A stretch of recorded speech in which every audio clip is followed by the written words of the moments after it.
My first and only true love. I first met David at the student bar in college. I had seen him before and thought he was the strong and silent type. When he was in a group of other students, he never dominated the conversation. His participation was usually limited to answering questions. He paid attention to people and seemed polite and caring, a good listener. When he sat alone, he appeared deeply thoughtful, always serious and usually sad. He would change his facial expression and attitude if anyone joined him. He was an enigma that I wanted to solve. One day, when the tables were full, I asked permission to join him. He said it would be an honor, and pretended it was true. His joy seemed to emerge when I spoke to him. He smiled, and I managed to get him to laugh at some of my self-deprecating jokes. We stayed in a state of constant conversation until he said he had to go to class. I told him that I enjoyed talking to him. "I did too," he replied. Damn, he was so nice. 2 days later, he was in the same spot, and I asked him if he was saving a spot for me next to him. Yes, I was guarding him at the cost of my life. We talked again, and he laughed easier than the first time. I loved seeing him smile. I knew I was falling in love with him. Fast. After a few more encounters, I wondered if he was ever going to ask me out. I took the initiative. "Dave, I just asked a friend to get me some tickets to a Phil Collins concert. He and his friend have an emergency, and they gave me the tickets. Would you like to go? Don't you have a boyfriend who could drive you?" I felt like he was trying to find an excuse not to go with me. "Hey, if you don't want to go..." "No, I'm sorry. I'm just surprised a nice girl like you doesn't have a boyfriend. I wasn't insulting you." I moved closer to him. "I'm nice, aren't I? Tell me, how good am I?" He smiled.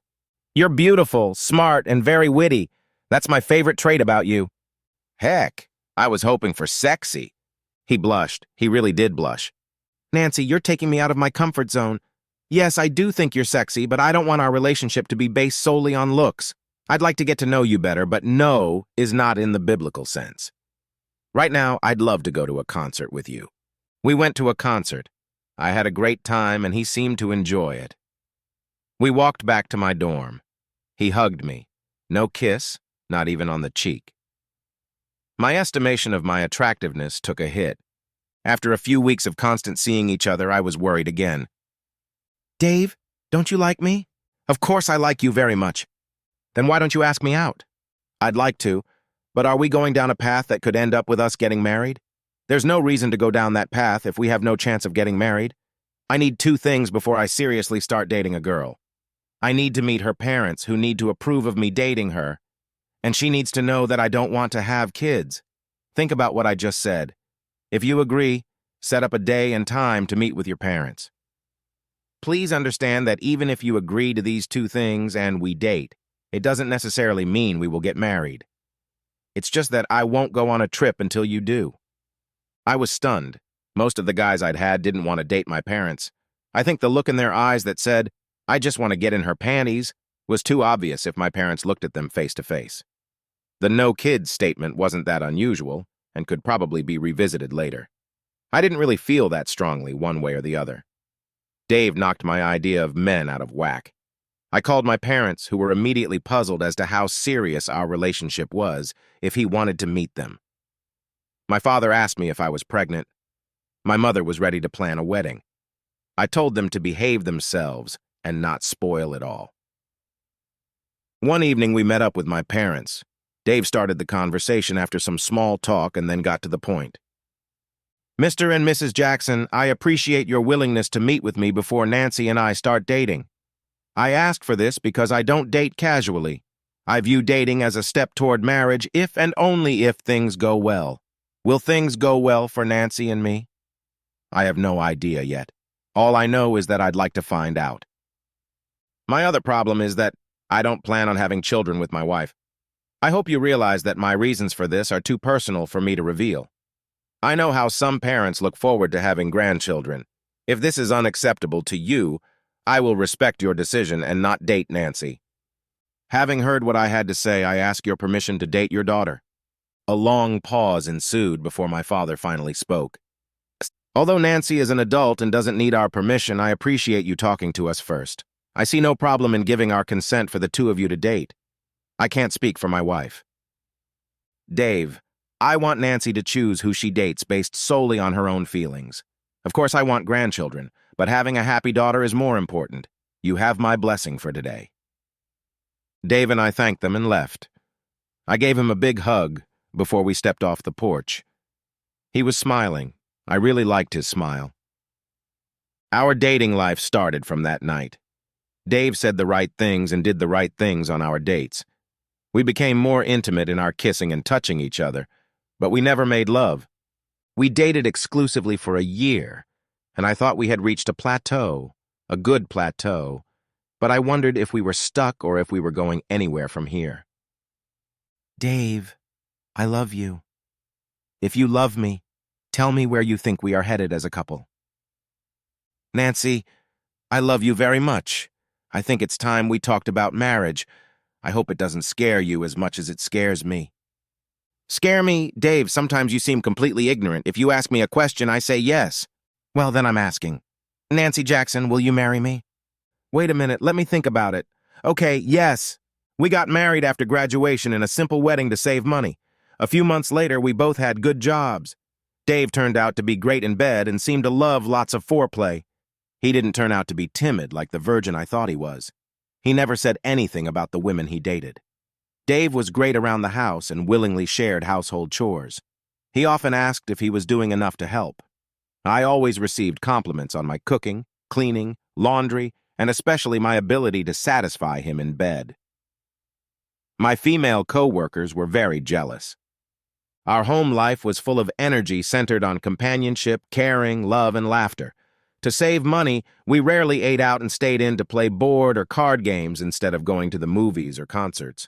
An old movie on DVD and popcorn were common Friday night activities along with cuddling. The only thing that surprised me about Dave was that he turned out to be the consummate tease and joker. That was supposed to be my forte, so I wasn't about to relent. It was as if April Fool's Day came to our house at least once a month. I still smile just thinking about those days and some of the pranks we pulled on each other. Almost a year after we were married, a major incident happened. At the time, I was afraid I might lose my husband over it. Despite being on the pill regularly, I became pregnant. 3 home pregnancy tests and 2 tests at the doctor were positive. I was afraid to tell him. I didn't want to lose him. I held back until he noticed the morning sickness and asked what was wrong. The dam broke, and I blurted out, "I'm pregnant. I'm so sorry." I shed some serious tears. Dave didn't change his stoic expression. After a pause, he said, "Let's talk about it after you calm down." It took me a few minutes to calm down before he asked, "What do you really want?"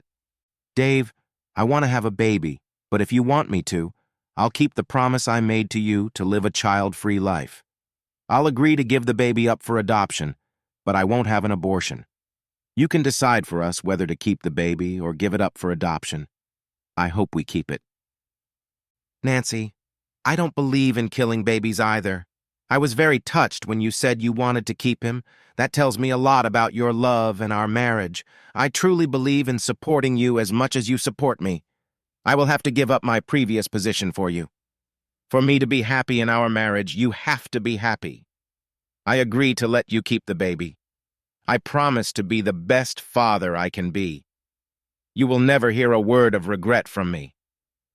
I ran up and threw myself into his arms with tears of joy. Krista was born, and she was beautiful. Dave had kept his word, and I couldn't have wished for a better father for a child. She was only 6 months old when he surprised me again. I don't think it's good for a baby to be the only one.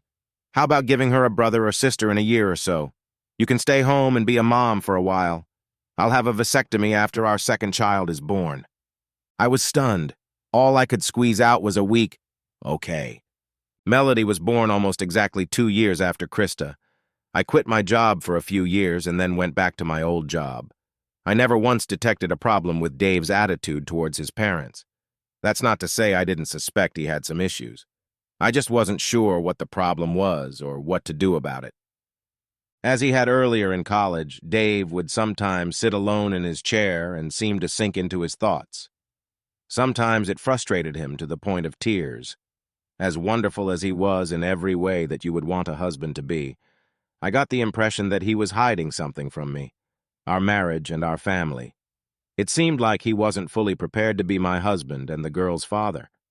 Since I had more good stories about my husband in my married life than most of my girlfriends had about their lives, I blessed my lucky stars for what I had. Today. With an older girl in college and a second girl getting ready to enter college, I reviewed life in the empty nest.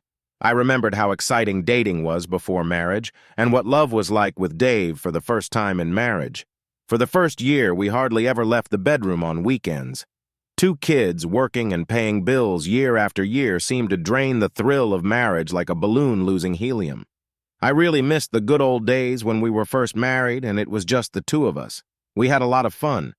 I was struggling to find a new purpose in my life. There was a hole in my life that was being filled by my kids. How could I fill that hole now?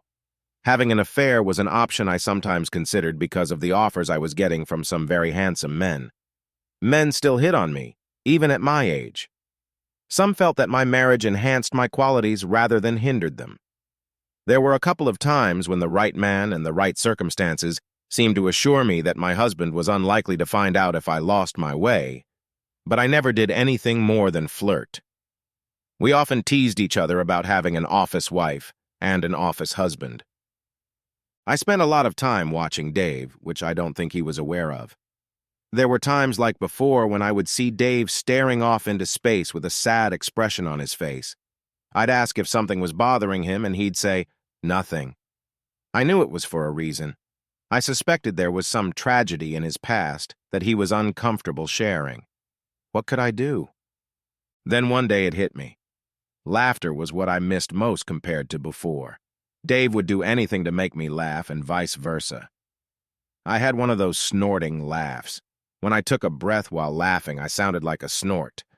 This in turn caused more laughter and so on until we both cried with laughter. For several years, until the kids were all grown up, we played pranks on each other for laughs and fun. This practice seemed to have died down. We may have thought we should set a more mature example for our children. Now I thought it was time to start the pranks again, especially since it would soon be April. Our marriage could be revitalized. I spent the weeks leading up to April 1st working on organizing my prank. I talked about the new man in the office and how all the women were crazy about him. I bragged about how Evan danced when we had an office party that Dave couldn't make it to. I started working overtime at work and having a bachelorette party once a week. When I got home, I would shower before going to bed. I began to slowly cut Dave off from my affections under various pretexts. I nagged him about doing his chores around the house. I complained that I had to redo many of his chores around the house because he wasn't doing it right. I overcooked, undercooked, or otherwise ruined many of our dinners. Despite his irritated expression, he didn't complain about anything, but he looked ready to explode. When the 1st of April came, I was anxious, but prepared. It was about 6 o'clock in the evening when the doorbell rang. "Dave, open up. Anyway, it's probably for you." "Isn't it, Nancy? I guess it doesn't matter that you're only 10 feet from the door." "I'm tired. It wouldn't kill you to do something nice for me for a change." Dave reluctantly headed for the door. I knew what awaited him there. A woman our age stood there with a bag in her hands, her head down. She looked nothing like what I thought a server should look like. Dave greeted her. "Yes, can I help you?" "Are you David Livingston?" She looked at her feet. "Dave, yes. Could you show me some identification, please?" He pulled out his wallet and showed his driver's license. The good part was about to come. I almost giggled in anticipation. "Did you go to Anderson County High School?" I wondered why she asked that. It wasn't part of the script. "Yeah, why do you ask?" "Did you go out with a girl named Allison Kirk?" "What's going on?" I got up and headed for the door. Dave got really upset, but finally answered. "Yes, we were dating, but then she left. I'm afraid to say, but she died years ago." The girl raised her head and looked him in the eyes. "I'm alive, Dave. I'm here and more alive than ever." David looked at her again. His eyes got big. I thought he was going to faint. "Ali? Ali? Oh my God, is that really you?" Now her face was full of tears. "Yeah.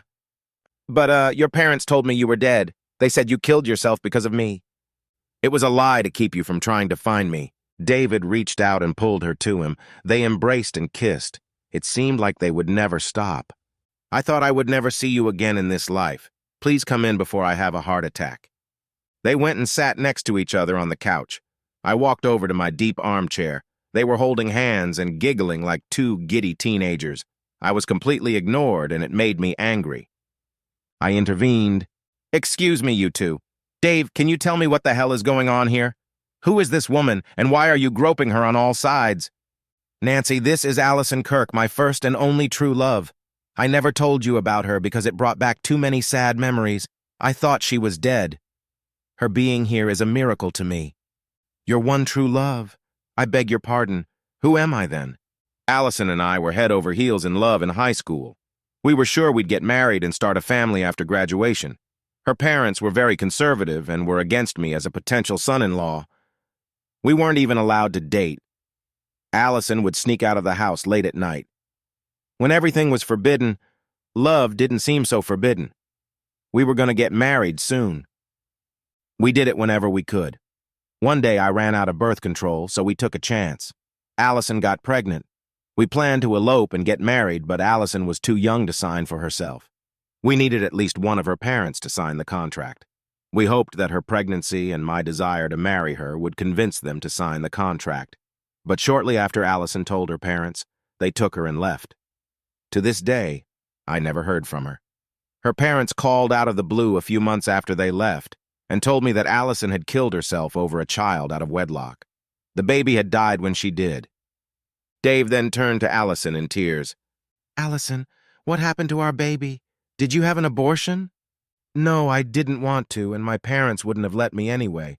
They made up a story and told everyone that my husband was in the army and was killed. Actually, our son is in his last year of college now. He has my intelligence and your athletic body. I hope you get to meet him soon. When I told him about you after my parents' funeral, he said he wanted to meet you as soon as possible. What's his name? I wanted to name him after you at birth, but my parents wouldn't allow it. Until recently, his name was Justin. I officially changed his name to David Austin Livingston, Jr. with his full approval. Dave was now sobbing like a baby. Of course I want to meet him. Somebody pinch me. I can't believe this is happening. I spoke up. I can't either. David, this has gone far enough. Please ask this man to leave our home immediately. You and I have some important matters to discuss, in private. There was a look of angry determination on Dave's face like I'd never seen before. No. I lost Allison once, and I'm not going to lose her again. I sat there in shock. Dave continued his questions. Allison, what happened to you when you were taken away? My parents gave me an ultimatum. Leave with them or they would never support me again. Dave, I was a pregnant teenager with no financial support other than my parents. You had no money to feed yourself, let alone a family. It pained me to part with you, but I didn't have much choice. I went with them and kept my promise to never contact you. I had to agree to this, so they wouldn't put our baby up for adoption. I lived in hell for 20 years. If I didn't have our son, I probably would have killed myself. I thought many times about how I could reach out to you in a way that they wouldn't find out. They threatened to take Justin away from me, and I would never see him or them again. They watched me like hawks. I didn't have my cell phone. I didn't have my own money. I never went out with other people unless they were with me. It was weird. They even took me to the lie detector guy periodically and asked me if I was trying to contact you. Everything changed overnight when my parents died in a car accident 6 months ago. Suddenly, I had the hope of seeing you that had been suppressed for so long. Dave, it took me the last few months to find you. I found information about you. When I found out you were married, I almost gave up. I didn't want to ruin a happy marriage. Instead, I watched you in your home to see if I could determine if you were happily married. I'm not ashamed to admit that I hoped you weren't. Then today, some young woman came up to my car and asked if I knew where David Livingston lived. I pointed to your house. She said, "Damn it, I hate serving people." She told me that your wife had filed for divorce. I took that as a sign from God. I bribed her to let me do it. I assumed that if your wife was divorcing you, I might have a chance to live again. With you. Was someone going to serve me? She held out a package to Dave. "Oh yes, David, you've been served." He took the package and started to open it. I shouted, "Please don't open it." It was an April Fool's joke. Just ignore it. He reread the document. I could see the anger building on his face. If Allison hadn't shown up, getting that divorce petition would still have broken my heart. "Nancy, how could you be so angry? I guess I should thank you, though. I have absolutely no guilt for Allison and me now." He turned to Allison and took her hands in his. "Please tell me you're not married." "Of course not. I've never even been interested in another man." "Does it upset you that I got married?" "Dave, you thought I was dead. You did what you had to do to survive. I can't hold it against you for that." "Allison Kirk, will you marry me?" I screamed. "What did you just say?" "Oh, yes, Dave, yes, yes, yes, yes." They hugged. "You can't marry her, damn it. You're married to me. Not for long." He took out a pen and signed the papers. "Now the marriage is over." "It's not going to work. I'm going to refuse to get a divorce. We're still married." "Oh, that's fine. I'll just file my own papers as soon as I can. I'll be as fair as I can be." Allison has spoken. "Dave, don't fight about money. I have a good job, and my parents left me quite a bit of money. You could leave her all your money and we'd be fine." I was seething with anger. "What about me? I'm not going to be okay. The main thing I want is him, not his money or property. Damn it, Dave. We've had 20 years of marriage and 2 kids, for God's sake. What are the girls going to think about you leaving me for an old girlfriend?" "Nancy, I'm holding your divorce papers in my hand. It pretty much says you don't want me as a husband anymore. You've made it clear that the new guy at work is the one for you, and you've probably been together before. I think the girls will understand when I tell them the whole story. In the long run, they'll probably love Allison and their new brother." "I told you it was an April Fool's joke. I wasn't really going to divorce you. The new guy at work is a myth. I just wanted to do something stupid and pull one of my pranks. I wanted to put some spark back into our marriage." "I'm afraid you've stifled that spark that was there, if that's really what it is. I think what you're doing is more of a 'you don't want me until someone else wants me' provocation." "Allison, give me a minute to get some things together." He headed upstairs to our bedroom. So there we sat, the 2 women, his true love and his stupid wife, or ex-wife, depending on how you look at it. Allison spoke up. "Mrs. Livingston, I'm sorry to break it to you like this, but David and I have something eternal between us. I really think our reunion was predestined. Just be happy for the many years you had him. I would have loved to have lived those years with him. Instead, those 20 years have been sheer agony for me. I love him more than life itself." "You husband-stealing fool, I should kill you. No threats, bribes, delaying tactics, or anything else will stop us now. This is the moment I've waited too long for, and I'm not going to give it up for you or anyone else. We deserve a chance at some happiness in our lives." "What about happiness in my life? What have I done to deserve it?" "What are you whining about? I never would have gone near him until I found out you were divorcing him." "Are you deaf? It was a goddamn joke. April Fool's joke. You're pathetic. How can you torture someone you claim to love more than anyone else? You're such a cruel fool. I hope we never see your ugly face again." "Don't count on it. I'll fight this divorce tooth and nail." Dave came downstairs with a couple of packed bags. He turned to me. "I know this sounds sudden, but thinking about Allison was what made me look so pensive and sad at times. I thought about what I had lost when Allison and our baby died. Nancy, I really cared about you and our marriage until the last few months. Frankly, I'm not surprised you filed for divorce. It was obvious you didn't like me anymore, and you thought you had better options with the men in your office. I suspected you were cheating during the working late sessions. Like I said, I'll be fair in the divorce. I think it would be best for us to have no further contact except through our attorneys. Allison, can we go meet our son now?" "Of course, my love." They kissed. I couldn't remember him ever kissing me so passionately. I watched them walk to their cars. She was first, and he followed on her heels. So much for my April Fool's joke. And then it hit me. "You're an idiot. That was David's April Fool's joke on me." I started laughing. "That fool got me. He got me good. I wonder where he got Allison or whatever her name is. She's actually a great actress." I expected them to come back for lunch and gloat about how they had tricked me. But no, nor were they there in the morning.